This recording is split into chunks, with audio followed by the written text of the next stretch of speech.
আলহামদুলিল্লাহি রাব্বিল আলামিন ওয়াসসালাতু ওয়াসসালামু আলা আশরাফিল আমবিয়াই ওয়াল মুরসালিন ওয়া আলা আলিহি ওয়া আসহাবিহি আজমাইন। আম্মা বা'দ। রমজানের পরে আমরা নতুন করে আমাদের সাপ্তাহিক প্রোগ্রাম শুরু করেছি। আলোচনা করবে এবার তাওহীদ। তাওহীদের ৩ নম্বর বিষয় থেকে সাবজেক্ট থেকে আলোচনা করব ইনশাআল্লাহ আগামী সপ্তাহ থেকে। আজকে আলোচনা করব কোরআনে, দেখবেন যে একেবারে সহিহ নস কোরআনের আয়াত অনুযায়ী বিভিন্ন সূরায় আল্লাহ তাআলা অনেক ধরনের গল্প বলছেন, কিসসা, গল্প বলছেন। এই কোরআনের অনেকগুলো গল্প আছে, কোরআনের গল্প শোনা দরকার না? এই কোরআনের গল্প আজকে একটা আলোচনা করব ইনশাআল্লাহ। যদি ভালো লাগে তাওহীদ, সিরা, আবার ফিকহ আলোচনা করার পরে শুরু করব এই কোরআনের গল্প পড়ব। আজকে যে গল্পটা আপনাদের সাথে আলোচনা করব সেটা হলো আল্লাহ রাব্বুল আলামিন বনি ইসরাইল, একটা জাতি ছিল না? এই বনি ইসরাইলদের সম্মান দিয়ে তাদেরকে অনেক মর্যাদা, অনেক উঁচায় উঠাইছিলেন। প্রায় যত নবী আসছে অধিকাংশ নবী কিন্তু ওই বনি ইসরাইলদের মধ্যে থেকে। তাহলে তাদের কত সম্মান আল্লাহ তাআলা করছে। ঠিক সেই সম্প্রদায়টা, সেই জাতিটা মানে পতন হতে হতে একেবারে সমাজের নিচতলায় চলে গেছে, সবচেয়ে নিকৃষ্ট জাতিতে পরিণত হয়েছে। যারা ছিল সবার উপরে মর্যাদার দিক থেকে, তারা এখন সবার নিচে চলে গেছে। আলোচনা করব এই তাদের সম্পর্কে, যে জাতি শ্রেষ্ঠ জাতি, তাদের পতন কিভাবে হলো। আল্লাহ তাআলা তাদেরকে জান্নাত থেকে খাবার এনে এনে খাওয়াতেন, বুঝছেন না? এই পৃথিবীতে আর কোন জাতি পাইছেন তাদেরকে জান্নাত থেকে খাবার নিয়ে আসতো, তাদেরকে জান্নাতের পানি খাওয়াইতেন। কথা বুঝছেন? এই সবগুলো আল্লাহ তাআলার নিয়ামত না? এই নিয়ামত পাওয়ার পরেও তাদের উপরে আল্লাহ তাআলা গজব নাযিল করছেন।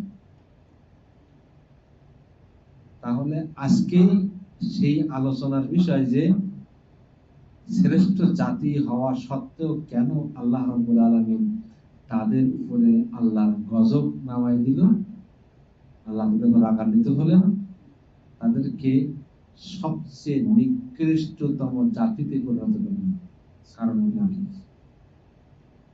এই বিষয়ে আলোচনা, এটা কোরআনের সূরা বাকারা ৬১ নম্বর আয়াতে আল্লাহ কথাগুলো সুন্দর করে আলোচনা করছে। আলোচনা এমন আলোচনা করব না কল্প কাহিনী, এগুলো বলবো না। আমি সবসময় আলোচনা করি কোরআন এবং হাদিস থেকে, তাও আবার সহিহ নস যেগুলো আছে, সহিহ হাদিস যেগুলো আছে সেগুলো সম্পর্কে তাই আলোচনা করি।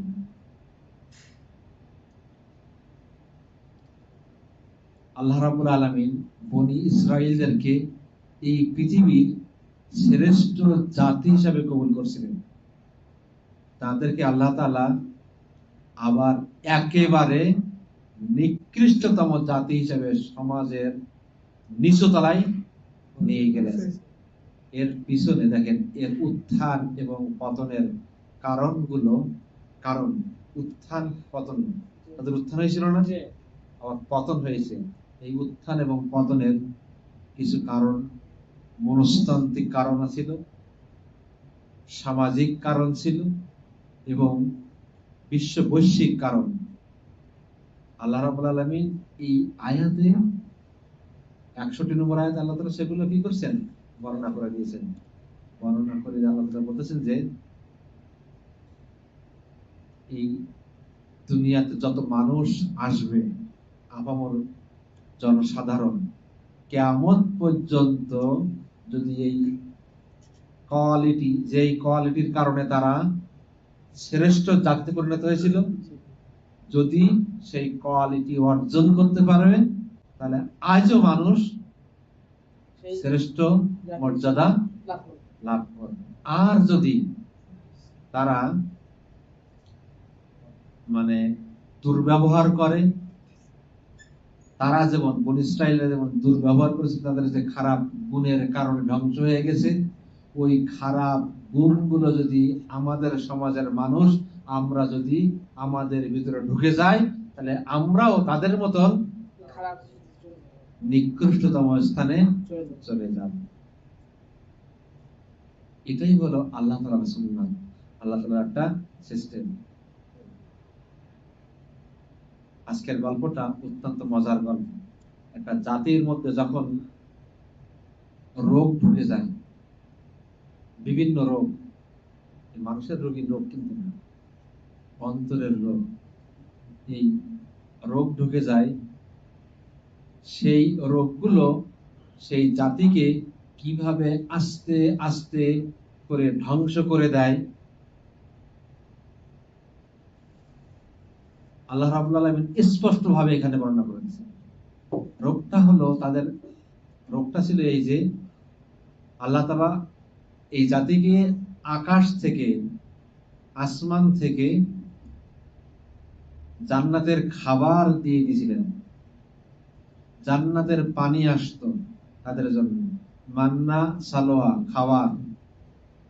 এই বনী ইসরাঈলদের জন্য আল্লাহ রাব্বুল আলামিন পাঠাই দিতেন। জমিন থেকে জান্নাতের পানি তাদেরকে দিয়ে দিতেন খাওয়ার জন্য। সেটা দেখেন, ওই পানিটা পাথর থেকে আসতো, পাথর থেকে বের হতো স্বচ্ছ পানি। পাথর থেকে আল্লাহ রাব্বুল আলামিন পাথর থেকে 12টা মুখ হয়ে গেল, ওই 12টা উৎস থেকে পানি বাইর হতো, কমতো না পানি। সেটা বলছেন আল্লাহ তাআলা কোরআনে। ঝর্ণা তৈরি হলো, সুমিষ্ট পানি আল্লাহ তাআলা তৈরি করে দিলেন। এত সুন্দর পানি ওই সময় পৃথিবীতে, এর থেকে সুন্দর পানি আর পৃথিবীতে ছিল না। সেই পানিগুলো খাওয়াতেন তাদেরকে, খাওয়াতেন। তারা খাচ্ছে, কারা খাচ্ছে? বনী ইসরাঈল। আল্লাহ তাআলা বলেছেন, ওয়াইন কুলতুম ইয়া মূসা লান নাসবিরা আলা তাআমিন ওয়াহিদা। তারা বলতেছে, ওয়াইন যখন, কুলতুম তারা বলতো, কারা? ওই বনী ইসরাঈল। ধ্বংস হলে কি হয় দেখেন, বলতেছে, হে মূসা লান নাসবিরা আলা তাআমিন ওয়াহিদিন, আমরা এক খাবার, মান্না সালোয়া খাওয়া কিন্তু গুনাহ, গুনাহ খাওয়া। জান্নাত থেকে মাংস খাবার গুনাহ করে আল্লাহ তাআলা পাঠাচ্ছে। জান্নাতে খাবারটা কি খারাপ? বলতেছে মূসা, আল্লাহ বলছে, দেখো তোমাদের যে খানা দিচ্ছিলাম, এই খানাটা মান্না সালোয়া খানা না, জান্নাতের খাওয়া। যা খেলে, যেই খাবারটা খেলে শরীর শক্ত হয়, শরীর তরতাজা হয়। আমরা দেখছেন না, বিভিন্ন এখন কেউ দেখেন শাক খায়, তাই না? আবার কেউ মাংস খায়, কেউ মাছ খায়, কারণ মাছ খায়, মাছের তেলটা ক্ষতি করে না, তাই না? এটা শরীরকে উপযুক্ত করার জন্য সবাই বিভিন্ন খাবার খাচ্ছে না। তা আল্লাহ তাআলা বলতেছেন যে আমি জান্নাত থেকে খাবারটা তোমাদেরকে পাঠিয়ে দিই, এই খাবারটা খাইলে শরীরের সৌন্দর্য বাড়বে, শরীরের শক্তি সঞ্চার হবে, ক্লান্তি মুছে যাবে, শরীর শক্তি আসবে। কিন্তু এই বনী ইসরাঈলের জাতিরা কি করলো? জুলুম করে ফেললো। জুলুম সেটা কি? একজনের খানা আরেকজন চুরি করে খাওয়া শুরু করলো। খাবার কিন্তু সবার জন্য খানা, ওই যে অভ্যাস, একজনের খাবার আরেকজন চুরি করলো। আবার কিছু কিছু মানুষ কি করলো, এই জোর করে, এখন জোর করার আছে না, এখন চুরি করার সিস্টেম আছে না, চুরি করতেছে না খাবার, একজন আরেকজন চুরি করতেছে না, জোর চিন্তাই করে নিচ্ছে না খাবার। আবার ওই গুদামজাত করে রাখা এখন করতেছে না, দেখেন তেলের দাম বেড়ে যেতে পারে, গ্যাসের দাম বেড়ে যেতে পারে, মাটির তলায় গুদামজাত করে রাখ। এই গুদামজাত এখন করতেছে না, ওরাও কি খাবার বেশি বেশি চুরি করে দেওয়া, জোর করে না গুদামজাত করে একটা পরে খাবে তাই। কিন্তু তাদের খাওয়া দিচ্ছে কিন্তু আলাদা না। যদি আল্লাহ বলতো যে না 1 মাস দেওয়ার পরে আর দিব না, তাইলে কথা ছিল, তাই না? তারপর আল্লাহ বলতেছে না, খানা তো অহরহ আসতেইছে, কিন্তু বান্দা চুরি করে, জোর করে, ছিনতাই করে গুদামজাত করা শুরু করবে। লম্বা সময় ধরে এটা খাবে। তাই এই আল্লাহ বলছেন এটা তোমরা জুলুম করে ফেললে, জুলুম করছে, কারণ আল্লাহ তাআলার হুকুম কি অমান্য করছে।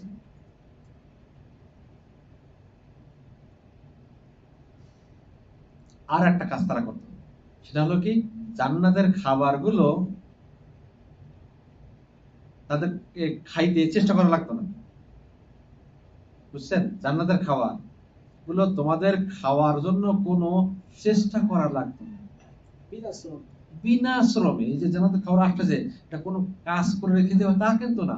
সকালবেলা যা উঠবে খাবার রেডি, যাবে খাবার নিয়ে আসবে, খা সারাদিন। আমরা কাজ করি কেন বলেন তো ভাইয়া? যদি খাবার আপনারা যদি আরব আলী ভাই যদি 3 বেলা খাবার রেডি, তার পরিবারের জন্য খাবার রেডি হয়, ও জীবনে কাজ করবে কি প্রয়োজনে? মানুষ খাবার জন্য তো ভালো ভালো খাবো, আমি একটু ভালো খাবো, তাই আমি একটু পরিশ্রম বেশি করতেছি, তাই না? মানুষ খাবার জন্য তো পরিশ্রম করে। এখন সেই খাবারই তো চলে আসতেছে, কেন পরিশ্রম করবে? তাহলে খাবারের জন্য তাদেরকে পরিশ্রম করা লাগতো না। তারা কিন্তু সংখ্যায় কম লোক ছিল না, তারা ছিল সংখ্যায় 6 লক্ষ। এই যে বলে ইসরায়েল, এই 6 লক্ষ মানুষের খাবার কিন্তু আসমান থেকে আসতে বুঝতে একটা দুটা খানা না। আল্লাহ বলছে তোমরা শুধু ঘর থেকে বাইর হয়ে যাবা, খাবার নিয়ে আমরা খাবা। এর থেকে আরামদায়ক জীবন আর আছে বলেন তো? এখন এই খাবারগুলো খাওয়ার জন্য তাদেরকে মানে মানে শরীরে কোনো পরিশ্রম করতে হচ্ছে না, কোনো কষ্ট করতে হচ্ছে না, টাকা লাগতেছে না, পয়সা লাগতেছে না, কোনো কিছু ব্যয় করতে হচ্ছে না। এমনি এমনি ভাবে সকালবেলা ঘুম থেকে উঠে ময়দানে যাবে, খাবার রেডি, যা খাবার সে এনে সামনে খাবার রেডি। এর থেকে সুন্দর পরিবেশ, সুন্দর জীবন পৃথিবীতে আর আছে বলে আমার মনে হয় না।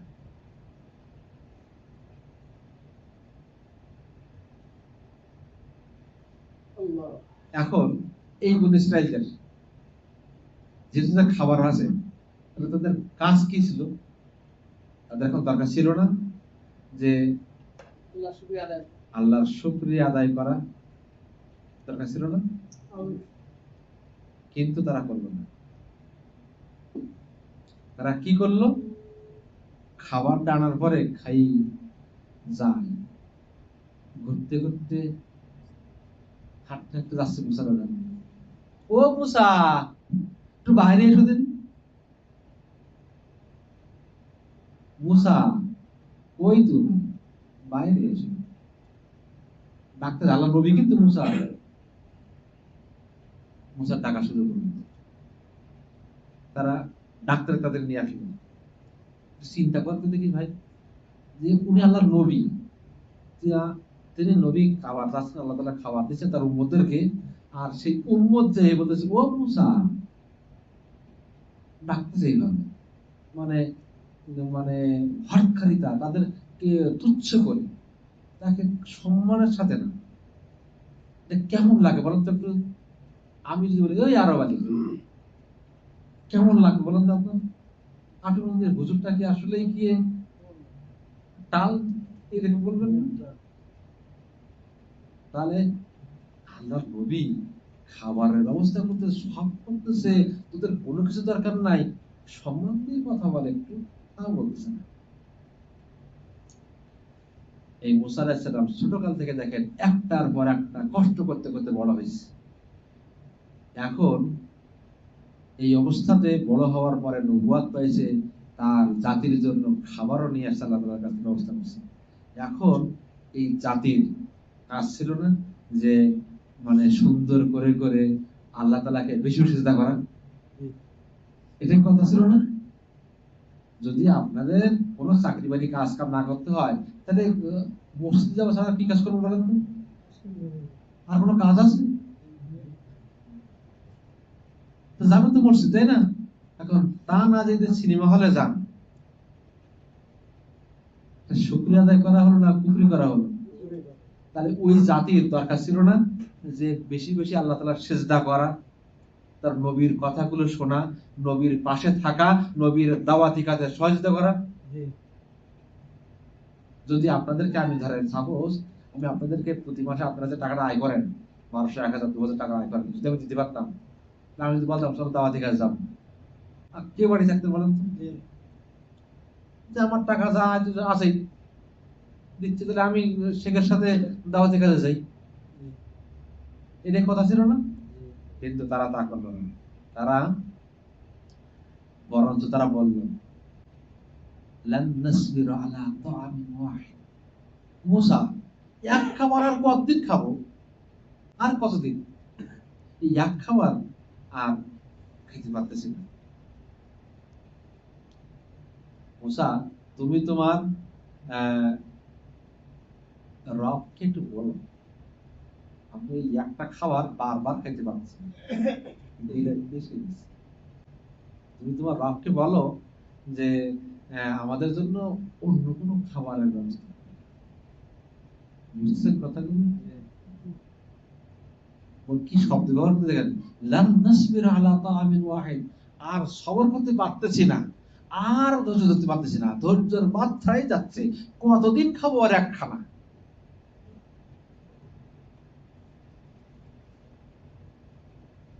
এরা সেই জাতি, কোন জাতি বলেন তো? বনি ইসরাইল, ইহুদি জাতি। এখন যারা ইহুদি, ইসরাইল,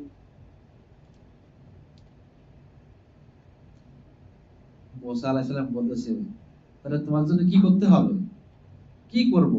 তখন তারা বলল তুমি তোমার রবকে বলো, আমাদের বলো যে আমাদের জন্য মানে অন্য খাবার পাঠাই দিন। তাহলে আমি যদি বলতাম, অথবা আপনারা ভাষাটা একটু ভালো করা দরকার না? আপনি এত নবীর সাথে, এত আলেমের সাথে কথা বলতেছেন আপনার রবের সম্পর্কে, একটু ভালো করে ভাষা দরকার না? আর কতদিন ধারণ করবেন? দরকার ছিল না যে তুমি অনুরোধ করো মুসা, তুমি তো আল্লাহর নবী, আল্লাহর কাছে আমাদের জন্য একটু অনুরোধ করো যে আমাদের জন্য অন্য কোনো ব্যবস্থা করো, এইভাবে করার দরকার ছিল না? তা বলে ফেলতেছে আর কতদিন মানে ধৈর্য ধারণ করবো, ধৈর্যের বাদ ছুটে গেছে। কথা বুঝছেন? ভাষাগুলো বুঝতে হবে। তাহলে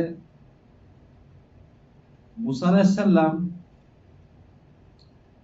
মুসা আলাইহিস সালাম তোমার কথা মেনে, তোমার রবের কথা মেনে আমরা যেন বিপদে পড়ে গেছি। কারা? বনি ইসরাইলরা। তুমি যা কও, তোমার রব যা কয়, ওই এক খাবার বারবার খেয়ে একটা বিপদেই আছি। সুতরাং মুসা বলছে তোমার রবের কাছে তুমি চাও, তার মানে ওরা বোঝাতে যাচ্ছে যে ওরা তোমার রব, ওরা আমাদের রব না, এটাই বুঝে না?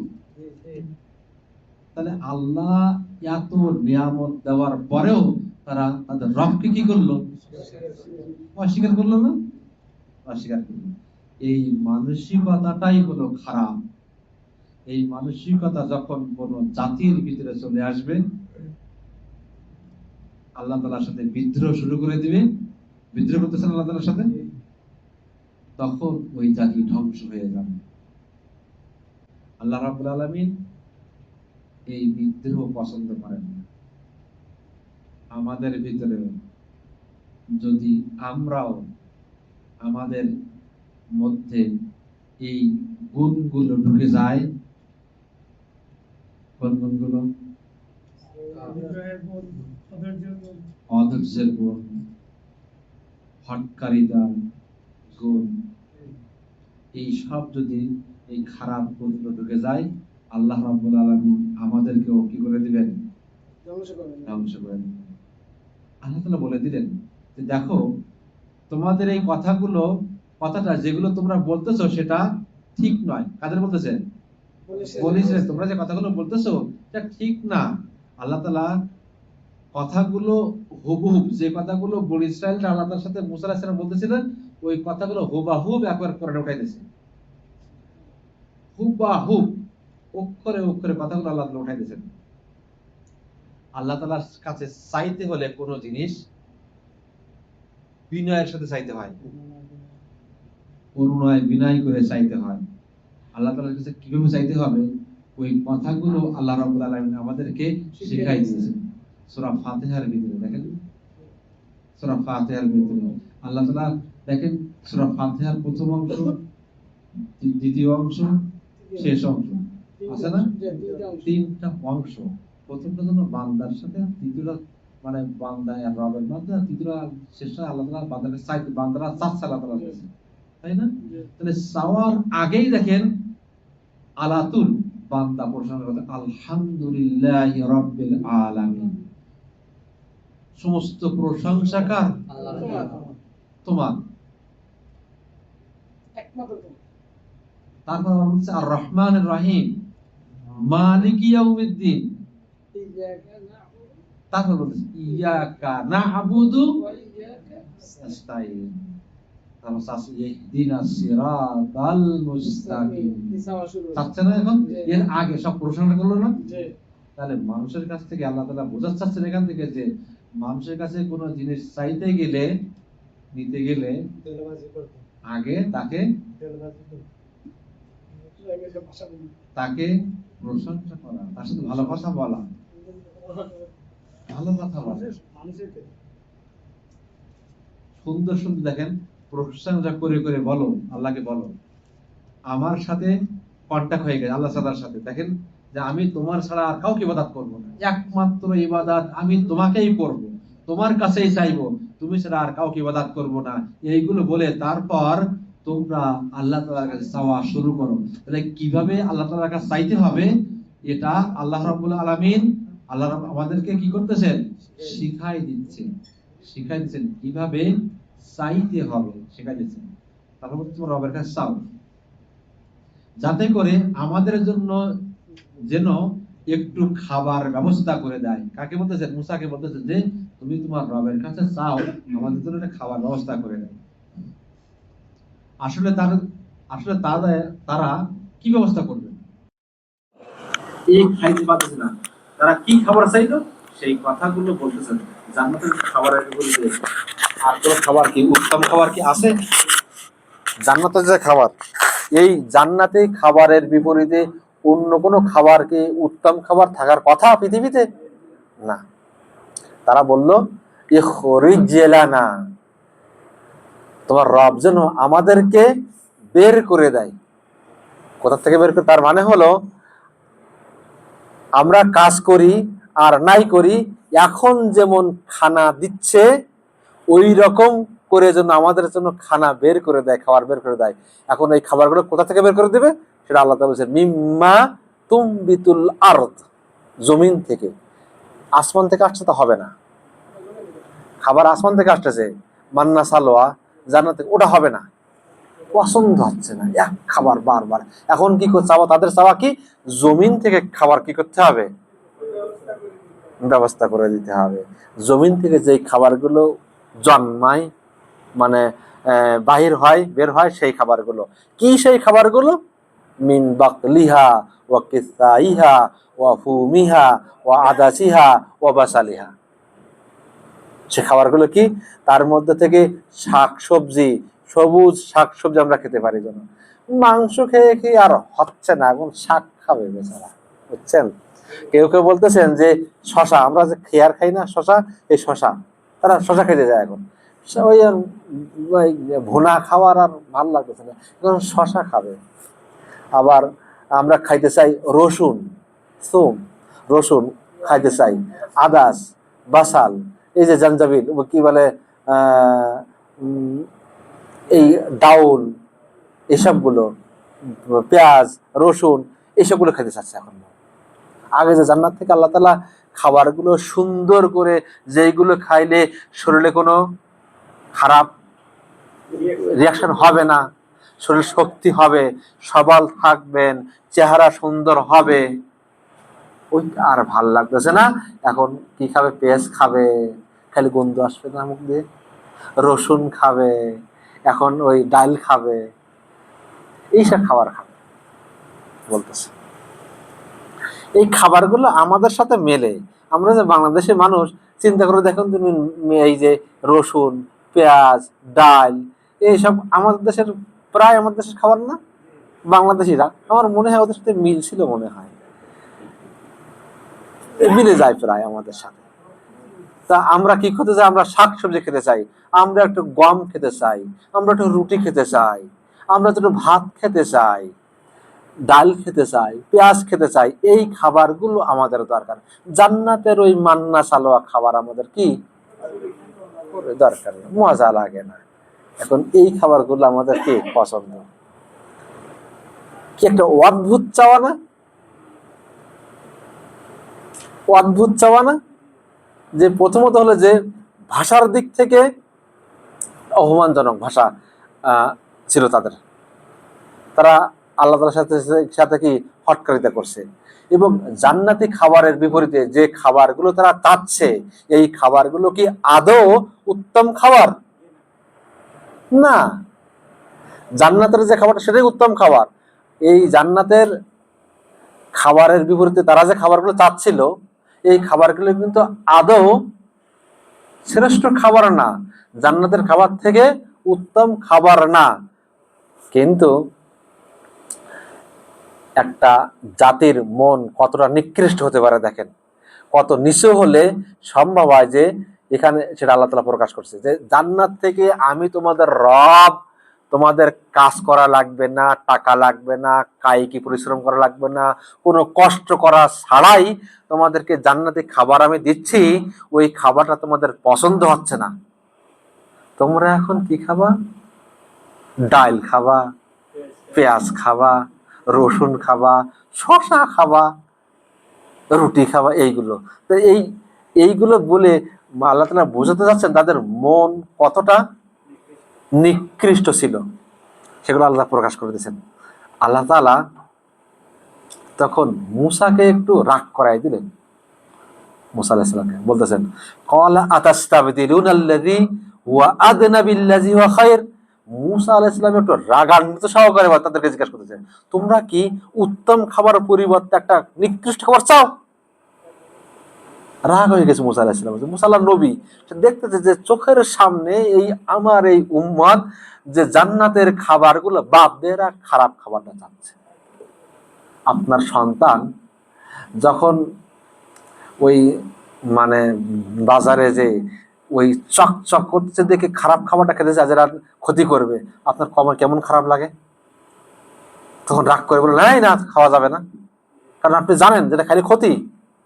তা মূসা জানতেছে না যে ওটা জান্নাতের খাবার, সেটার জন্য এই উপকার ছিল।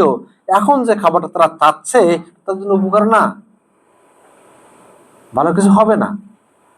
রাগ হয়ে বলতেছে, হায় রে, জান্নাতের খানা আর আল্লাহ তাআলা যে স্পেশাল পানি, এইগুলোর চেয়ে কি তোমরা যেটা চাচ্ছ এটা কি উত্তম?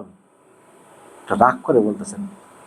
মূসা আলাইহিস সালাম এই যে প্রশ্নটা করলেন, এই প্রশ্নটা তাদেরকে অপমান করার জন্য বলল।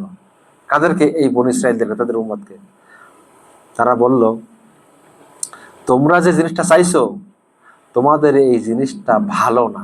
মূসা আলাইহিস সালাম বলতেছেন, যেটা তুমি চাচ্ছ আমার কাছে আল্লাহকে বলতেছো, এটা ভালো জিনিস না, এটা ভালো না। মুসা আলাইহিস সালাম প্রশ্ন করার মাধ্যমে ওদেরকে ধমক দিলেন। কাদেরকে? ধমকের স্বরে বললেন, তুমি যেটা চাচ্ছ ওটা ভালো জিনিস না। কেন চাচ্ছ? এটা ভালো না। তোমরা কেমন জাতি?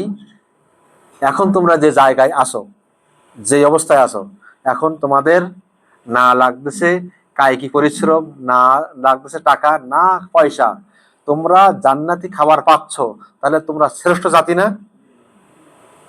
তাহলে এই যে একটা অবস্থান, এখান থেকে তোমরা এখানে আর এই দুনিয়াতে তোমরা চিরস্থায়ী থাকবে না। এই জায়গা থেকে তোমাদেরকে অন্য জায়গায় চলে যেতে হবে। মরণের পর যেতে হবে না, জায়গা পরিবর্তন করতে হবে না, যেতে হবে আসল জায়গা অন্য জায়গায়। সুতরাং ওই আসল জায়গায় যাওয়ার জন্য প্রস্তুতি গ্রহণ করো। এখন আল্লাহ তাআলার ভাষায় হোক অথবা আল্লাহ তাআলা মুসা আলাইহিস সালাম বলতেছেন কথাগুলো, এগুলো কিন্তু কোরআনের আয়াত, সবগুলো ওদের কথাগুলো আল্লাহ রাব্বুল আলামিন মুসা আলাইহিস সালাম বলতেছেন। মুসা আলাইহিস সালাম কথাগুলো তাদেরকে, তার উম্মতকে বলে দিচ্ছেন। আল্লাহ তাআলা মুসা আলাইহিস সালাম বলতেছেন, আর মুসা তাদের লোককে বলতেছেন, তোমরা যখন চাচ্ছ এই ডাল, চাল, পেঁয়াজ, রসুন খাবা, তাহলে কি করো? ইহবিতু মিসরান ফাইন্না লাকুম মা সাআলতুম। তোমরা একটি শহরের মধ্যে ঢুকে যাও। যেহেতু তোমরা চাচ্ছ জান্নাতে খাবার বাদ দিয়ে জমিন থেকে খাবার উৎপন্ন হবে যেগুলো, সেগুলো যখন তোমরা চাচ্ছ, তাহলে তোমরা একটা শহরের ভিতরে ঢুকে যাও। তোমরা সেখানেই যাইবে, ওই শহরে তোমাদের মনে যেটা চাইবে ওটাই পাবে। ওই শহরের ভিতরে ঢুকে যাও। বুঝছেন? এখানে অনেকেই বলে ইহবিতু মিসরান বলতে মিশরের কথা আল্লাহ তাআলা বলছেন। আসলে মিশরের কথা না, এখানে আল্লাহ তাআলা বোঝাচ্ছেন একটা শহর।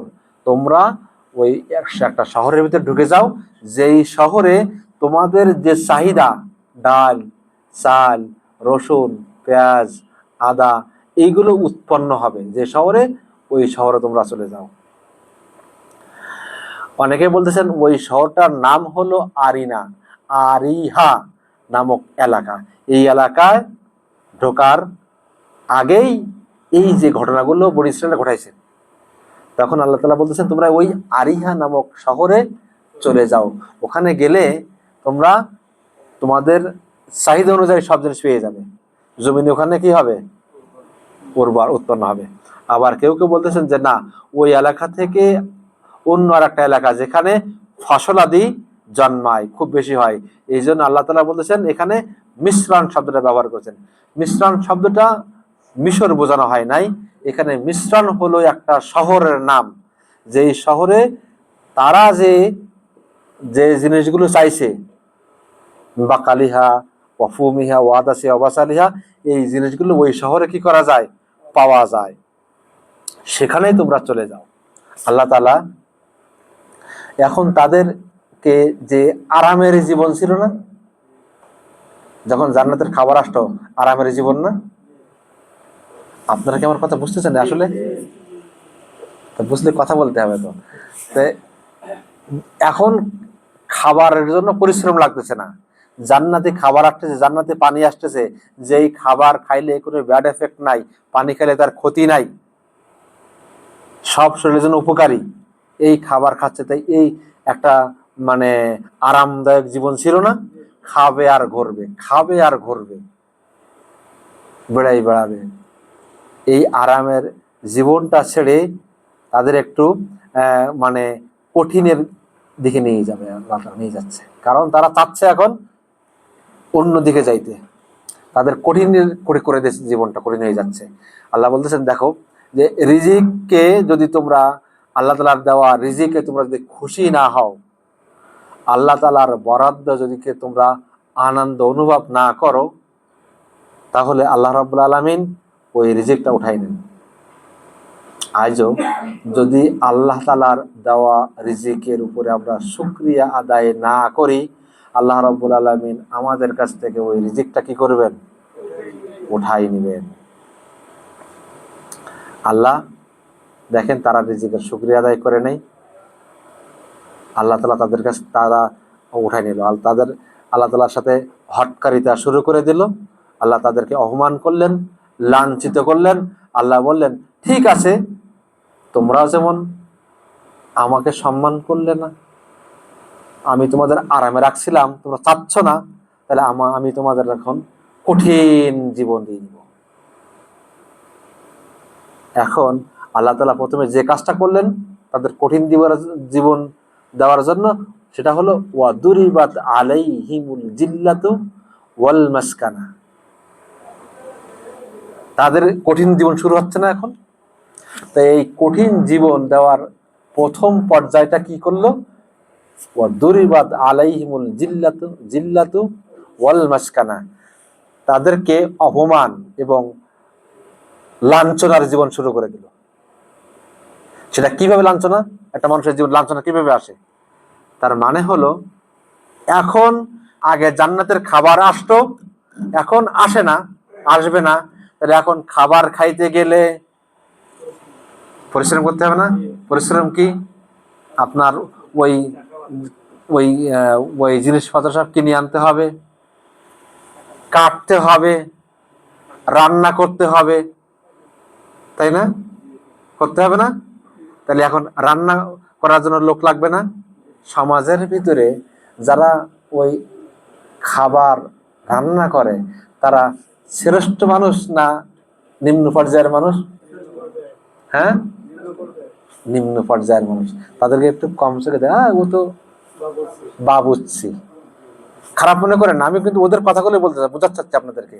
আমি আপনাদের শুধু বোঝাতে চাচ্ছি একটা শ্রেষ্ঠ জাতি থেকে কিভাবে নিকৃষ্ট জাতিতে পরিণত হলো, এটাই বোঝাতে চাচ্ছি। তাহলে দেখেন, আগের যে জীবন আরামদায়ক জীবন ছিল, এখন জীবনটা কঠিন হয়ে গেল না? এই খাবার খাইতে গেলে কিছু সংখ্যক মানুষকে বাবুর্চি হতে হবে, এই কিছু সংখ্যক মানুষকে মাজরার কাজ করতে হবে, তাই না? এখন সবাই কি ধান লাগাতে পারবে? তাহলে এক শ্রেণীর মানুষ আছে, তারা এখন ধান লাগা ফসল উৎপাদন করবে, তাই না? আরেক শ্রেণীর মানুষ আছে ওই মাড়াই করবে, সেগুলো ওখান থেকে চাউল বের করবে, খাবার বের করবে, আরেক শ্রেণীর মানুষ বিক্রি করবে। সব কি এক শ্রেণীর মানুষ? তাহলে যারা চাকরি করে সমাজে, চিন্তা করে দেখেন, সরকারি চাকরি করতেছে আর যে কৃষি কাজ করতেছে, একই মর্যাদা? বিসিএস ক্যাডারের যে সরকারি চাকরি করে ওই ফার্স্ট ক্লাস অফিসার আর যে বাবুচ্চি, একই সম্মান দেয়? তাহলে নিজের সম্মান ছিল তারা ওই ফার্স্ট ক্লাস ক্যাটাগরির মানুষ, তাদেরকে কোথায় নিয়ে আসলো? কাদের কারণে? নিজেদের কারণে না? ছিল কিভাবে তারা নিম্ন পর্যায়ে চলে গেল বোঝাতে চাচ্ছে কিন্তু আমি এখন আপনাদেরকে। এখন তারা নিজেরাই খাবে, তাহলে কাউকে ধান চাষ করতে হবে, কাউকে রান্না করতে বাবুসিরগিরি করতে হবে, তাহলে এক একটা গ্রুপে পরিণত হতে হবে, তাই না? এখন ওই মুরগি কাটি খেতে হবে, তাহলে ওই যারা যে ওই বাজারে মুরগি কাটি বিক্রি করে সে আর যে ওই মানে মসজিদের ইমাম এক শ্রেণীর মানুষ? সম্মানকে একই রকম করে? একই রকম করে না। তারা এখন বিভিন্ন সেক্টরে ভাগ হয়ে গেল, তাদের সম্মান কি হয়ে গেল? হ্যাঁ, চলে যাচ্ছে আস্তে। কিভাবে? সমাজের ভিতরে দেখেন, এক শ্রেণীর মানুষ আছে, তারা সমাজের সবচেয়ে বড় লোক।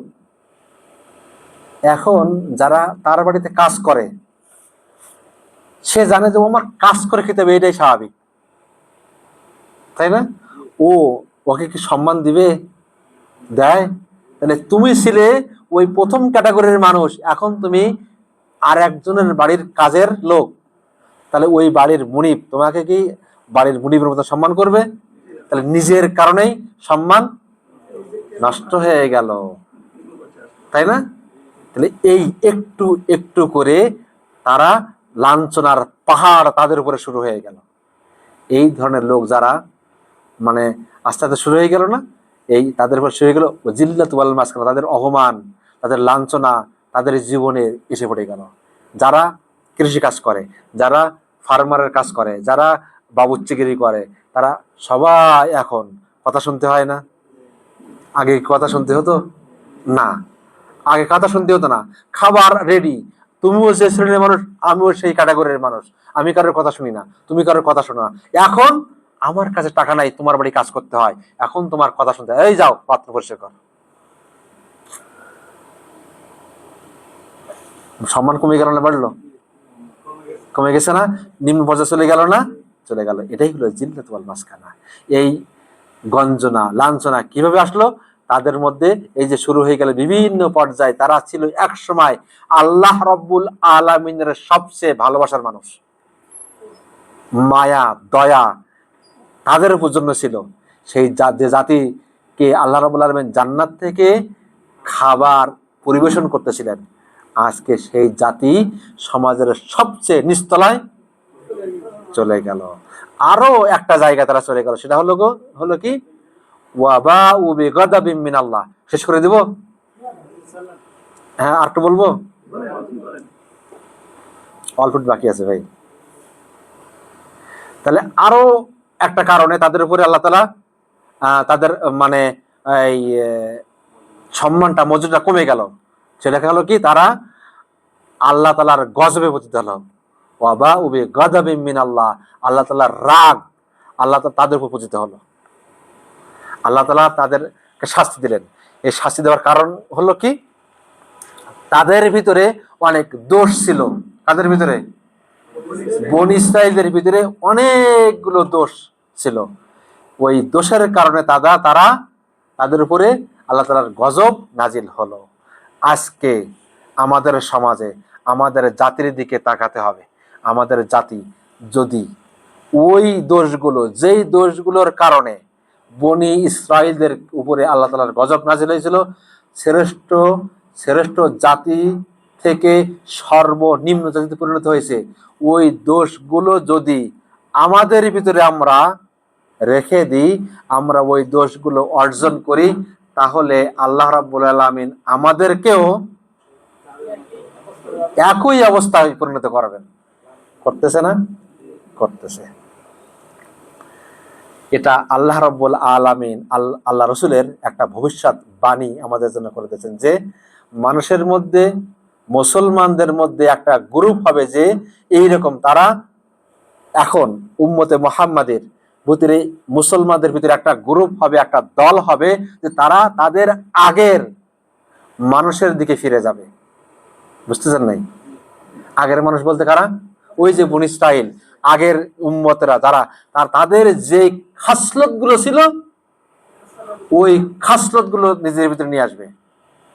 যেমন ওই যে আগের পা যেখানে যায়, ওই নিজের পা সেখানেই পড়বে। সেটা তাই করতেছে না? দেখেন, একটু দেখেন, আপনি একটু আমাদের দেশের প্রেক্ষাপটটা আপনি দেখলেই বুঝবেন, সুন্দর বুঝতে পারবেন, যে একটা জাতি, একটা সম্প্রদায় ধ্বংস হয়েছে যেই কারণে পরবর্তীতে আর একটা জাতি এসে সেই কাজগুলো করতেছে। আবার আগের যে জাতিটা ধ্বংস হয়েছে, ওই জাতিটার দিকে লক্ষ্য করেন, তারা যেই দোষগুলো তাদের ভিতরে ছিল, এখান থেকে 5000 বছর আগে যে ওই বনী ইসরাঈল জাতি যা ছিল, তাদের ধ্বংস হয়েছিল, তাদের ভিতরে যে খাসলত গুলো ছিল, যে দোষগুলো ছিল, তারা যেন সেই দোষগুলো অর্জন করে ফেলছিল। আমি বুঝাতে পারতেছি না, আপনারা বুঝতেছেন কিনা? আসলে চিন্তা করলে বুঝবেন। আমি ভালো করে বিশ্লেষণ করলে আপনারা বোঝেন আমি রাজনীতির কথা বলতেছি, তা না। আসলে আমি আপনাদের শুধু বর্তমান প্রেক্ষাপটটা, আল্লাহ রসুলের ভবিষ্যৎ বাণীটা বোঝানোর জন্য এই কথাগুলো বলতেছি। আল্লাহ রসুল বলতেছেন যে উম্মতে মুহাম্মদ, মুসলমানদের ভিতরে এমন গ্রুপ হবে, দল হবে, তারা যেই জাতি উন্নত জাতি থেকে নিম্নতম জাতি পরিণত হয়েছিল, তাদের যে দোষগুলো ছিল, যেই খারাপ ব্যবহারগুলো ছিল, তারা সেইগুলো অর্জন করবে। যতক্ষণ না অর্জন করতেছে ততক্ষণ তারা ধ্বংস হচ্ছে না। যারাই অর্জন করছে, ধ্বংস হচ্ছে। আপনি চিন্তা করে দেখেন, একটু স্টাডি করে দেখেন, তাদের ভিতরেও ওই গুণগুলো, ওই খারাপ অভ্যাসগুলো ছিল, তারা অর্জন করছিল। এই জন্য তারা কি ধ্বংস হয়ে গেছে। সুতরাং তাদেরকে শিখতে হবে, যে যাতে সেখান থেকে শিক্ষা নিতে হবে, যেন আমরা ওই গুণগুলো থেকে কি হতে পারি, আমরা পরে থাকতে পারি। এখন এই যে বনী ইসরাঈলদের ধ্বংস হওয়ার যে অনেক রোগ ঢুকে গেছিল বলছিলাম না, এদের যে বড় বড় রোগ ছিল, তাদের যে বড় বড় রোগ, তার ভিতরে তিনটা কথা, চারটা কথা উল্লেখ করে আল্লাহ তাআলা বলছেন, ওয়াজালিকা বিআন্নাহুম কানু ইয়াকফুরুনা বিআয়াতিল্লাহ, তারা আল্লাহ তাআলার আয়াতকে কি করে? অস্বীকার করে। কারা? অস্বীকার করতে। এখন আয়াত মানে কি? আল্লাহর নিদর্শন। আয়াতের আয়াতুল্লাহ, আল্লাহ তাআলার নিদর্শনের দুইটা অর্থ আছে। কয়টা অর্থ? একটা হলো হুকুম সম্বলিত হুকুম সম্বলিত আল্লাহ তাআলার বাণী। আল্লাহ তাআলার যে কোরআন বাণী দিছে না, এই কোরআনের বাণীতে হুকুম আছে, আহকাম আছে। সব এই যে 6666 আয়াত সব কিন্তু হুকুমের সাথে রিলেটেড না। কিছু আছে শরীয়তের হুকুম, 500 আয়াত হুকুমের সাথে সম্পৃক্ত। এই হুকুমকে কি করে? এটাই আল্লাহ তাআলার নিদর্শন। চিন্তা করে দেখুন, একটু চিন্তা করে দেখুন, কারা কারা এখন এইটা চায় না? আমি বুঝতে পারতেছি আপনাদেরকে। তারা আল্লাহ তাআলার আয়াতকে কি করতেছে? অস্বীকার করতেছে। আরেকটা অর্থ হলো আল্লাহ তাআলার দেওয়া নিদর্শন গুলো দেখা যাচ্ছে একটা জাতি আল্লাহ তাআলার কত মায়া রয়েছে যে তাদেরকে আল্লাহ তাআলা খাওয়াচ্ছিলেন, জান্নাত থেকে খাওয়াচ্ছিলেন, জান্নাত থেকে পানি এনে এনে তাদেরকে খাওয়াচ্ছিলেন। এটা হলো আল্লাহ তাআলার নিদর্শন না? দুনিয়ায় বসে বসে জান্নাত থেকে আল্লাহ তাআলা পানি আনতেছে, পাথর থেকে পানি বেরোচ্ছে, স্বচ্ছ পানি, যেগুলো খাইলে মানুষের শরীরে উপকার হয়, কোনো ব্যাকটেরিয়া নাই। এই স্বচ্ছ পানি খাওয়াচ্ছেন, এই জান্নাতি খাবারগুলো খাওয়াচ্ছেন। এইগুলো আল্লাহ তাআলার কি? নিদর্শন। আল্লাহ তাআলা তাদেরকে ভালোবাসতেন, তাই এই নিদর্শনগুলো আল্লাহ তাআলা তাদেরকে দিয়েছিলেন। সকাল সন্ধ্যায় আমরা দেখতেছি, আমরাও কিন্তু এখন আল্লাহ তাআলার নিদর্শন দেখতেছি চোখের সামনে, কিন্তু সেই নিদর্শনটা আমরা কি? অস্বীকার করতেছি। আমরা কি নিদর্শন দেখতেছি? আমাদের সামনে কি আছে? আল্লাহ তাআলার আয়াত। কি আছে বলেন তো দেখি? কোরআন। সবচেয়ে বড় নিদর্শন হলো এই কোরআন। অথচ আমরা এই কোরআন মানতেছি না, অস্বীকার করতেছি। কিভাবে? ওই হুকুম মানতেছি না। এই হুকুম না মানার কারণে কোরআন নিজের চোখের সামনে থাকার পরেও আমরা এটা কি করতেছি না? অস্বীকার করতেছি। তাহলে এই নিদর্শন অস্বীকার করার কারণে বনি ইসরাইল কি হয়েছে? আমরা কি হব? ওকে। 2 নম্বর পয়েন্ট হলো ওয়ায়াকতুলুনান নাবিয়্যিনা বিগাইরিল হাক্কি, তারা নবীদেরকে বিনা কারণে মারত। কারা? বনি ইসরাইল। কোনো কারণ ছাড়াই ভালো মানুষ পাইলেই তার দোষ খুঁজে বের করত, কথায় কথা দোষ বের করত। বুঝতে পারেন নাই? আমি কিন্তু আমাদের সমাজের কথা বলছি না, মিলাই দেখবেন আপনারা, যদি থাকে যায় তো থেকে গেল। কিন্তু এটা বনি ইসরাইলদের কথা। ওরা ধ্বংস হওয়ার কারণ এটাই যে তারা নবীদেরকে মারছে, মেরে হত্যা করত। আর তারা সমাজের ভিতরে ভালো ভালো মানুষ, সচ্চা মানুষ, খারাপ গুণ পাচ্ছে না, তারা খুঁজে খুঁজে খারাপ গুণ বের করছে তাকে। তাদের কোনোদিন ভালো গুণ পাইতো না খুঁজে, কোনোদিন ভালো গুণ তারা খুঁজে পাইতো না। তারা এই খারাপ গুণগুলো সমাজের ভিতরে প্রত্যেকের সামনে সামনে যে কি করতো? প্রকাশ করত, বলতো, প্রচার করত, তাদেরকে অপমানিত করার জন্য। তারা ভালো মানুষ, ভালো নবীদেরকেই হত্যা করত। এই নবীদেরকে হত্যা করার কারণে, এই ভালো মানুষদের বিরুদ্ধে অপপ্রচার করার কারণে তা কি হয়েছে? যদি আমাদের ভিতরে এই গুণটা থেকে যায়, আমরাও ধ্বংস হয়ে যাব, এর কোনো সন্দেহ নাই। 3 নম্বর রোগ, ওয়াযালিকা বিমা আসাউ ওয়া কানু ইয়াতাদুন, তাদের মধ্যে আরেকটা দোষ ছিল, তারা কি করত? বিদ্রোহ করত, সীমা লঙ্ঘন করছিল, বিদ্রোহ করছিল আল্লাহর বিরুদ্ধে। তাহলে তারা আল্লাহ তাআলার আয়াতকে অস্বীকার করছিল, তারা নবীদেরকে হত্যা করত, তারা আল্লাহর বিরুদ্ধে আল্লাহ তাআলার নিয়ামতকে অস্বীকার করত। আল্লাহ তাআলার জান্নাতি খাবার তারা কি অস্বীকার করছে? বিদ্রোহ করা না এটা? এই বনী ইসরাইলদের হিস্টোরি আলোচনা করলে, পর্যালোচনা করলে বোঝা যায় যে তারা যে কতগুলো কোন কোন খারাপ কাজগুলো তারা করছিল, কি কি দোষ তারা করছিল।